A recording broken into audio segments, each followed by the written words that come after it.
په بلخ ولسوالۍ کې د بهاودین ولد د سړک د جوړولو کار د کلیو پراختیا ریاست لخوا د اکتیت دفتر په مالی ملاتړ او د ځای خلکو په هڅو پیل شو.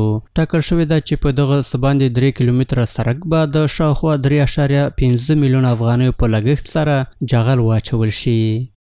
دا سړک ډیر یو حیاتي سړک دی.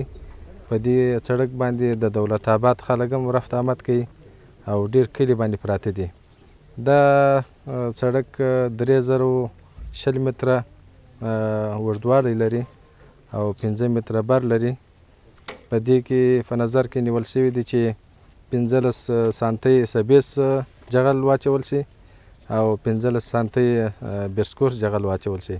تقریبا 20 قرارت انشالله برشان آسایش ایجاد میشه و ولی راه عبور مرورشان بهتر میشه و ایرا تمویل کننده مالی ازی دفتر اکتیت است. انشالله که ما تعهد میکنیم که قسمی که ما برای ما نقشه داده شده و از تمام کارهای معیاری که اینا در نظر گرفته بودن، مواد امو جغل یا بسکورس هر چیزی که اینا در نظر گرفتن، انشالله ما در صورت معیاری کار میکنیم و مدت پروژه را خب برای ما 2 ماه تعیین کردن و طبق پلان ما انشالله تا 50 روز آینده ایرا به برابرداری میسپاریم. د بلخ ولسوال په تیرو وختونو کې د دې سړک خرابوالی د یادې ولسوالۍ د خلکو یوه لویه ستونزو څخه ګڼي او زیاتوي چې د دغه سړک جوړول کولی شي تر ډیره په دې برخه کې د بلخ ولسوالۍ د اوسیدونکو ستونزې حل کړي. نو واقعا دلته مشکلات بیخي زیات وه. که د وخت ژمي کې او وخت د واورو بل کې خو بیخي د موټرو دغو مشکلاتو بیخي مشکل و. دا کوچني وسایل خو بیخي هېڅ راتلی نه سوله، په ډېر سخته راتلل. نو دا موټرو کې به نو دونې وس به نه وشي. اوس به څوک موټر کې شخصي کرایه کې هغه خپل مشکلات حل کړي. واقعا مشکلات زیات وه. الحمدلله بس دا کار د خیره شروع کېږي او دا ولس دی، دا مسؤلین دي، کلي دي، ټول کارګران دي، سپین ږیري دي. نو په دې باندې ډېر خوښ دي. لبیک وایي، هرکلی وایي. نو موږ هم هرکلی وایو. ورته مهال د بلخ ولسوالۍ اوسیدونکي د دې سړک جوړول یو بیړنۍ اړتیا ګڼي او د بلخ د کلیو پراختیا ریاست او همکارو ادارو له هڅو ستاینه کوي.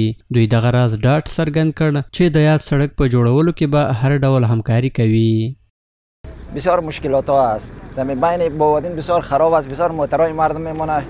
شکر خداوند امارت اسلامی را نگیره که میره جور کنه و ما خوش هستیم. سال 15 قریب په دې پرتې دي ولیکن دا اوس فعلا ته ولاړې دا سړک د اخر اندازې هم داسې ده او فعلا ډېر خوشحاله یو چې د دستیاب هدایت د خوا نه او دې ته ځینې نظر شوی ده او موږ ډېر خوشحاله یو هر همکارۍ ته ورته آمده یو.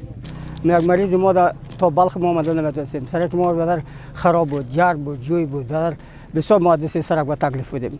یعنی شکر که از طرف ولسوال صاحب از طرف حکومت امارت اسلامی ما بسیار خوش هستیم که سرک ما را جوړ کنه که مشکل ما حل شوه. ما دستی مشکل بسیار بازار بودیم.